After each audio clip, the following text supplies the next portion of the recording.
পৃথিবীতে যদি লাক খারাপের কিংবা আনলাকি কোনো মানুষকে অস্কার কিংবা যদি নমিনেশন করতে হয় তাহলে মনে হয় আমি ব্যক্তিটা সবারই আগে।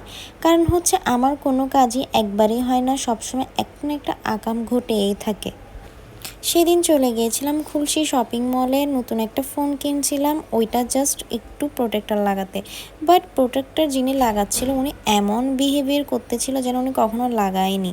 তাই জন্য আমি প্লেজনটা দেখতেছিলাম মনের দুঃখে। যখন এটা দেখলাম মনটা ভালো হয়ে গেল, কারণ আমার ছোট্ট সোনামণি একদিন ওইখানে খেলবে। উনি প্রোটেক্টর লাগাতে লাগাতে আমি চলে গেলাম এবার ঈদে কী কী উঠলো এই শপিং মলে। শপিং মলটা অনেক বেশি বড় হলো, অনেস্ট রিভিউ দিব, এখানে আহামরি তেমন কিছু নেই। কিছু জাস্ট এক্সপোর্ট আইটেমসের শার্ট আর হচ্ছে সব এখনও শীতের জামা।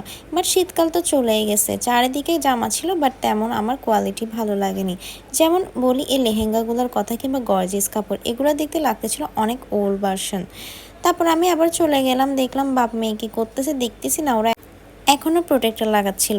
এই যে ব্যাটাটা লাগাইতেছিল, এভাবে আমার দিনটা আকামের মধ্যে শেষ হলো। আল্লাহ হাফেজ, বাই বাই।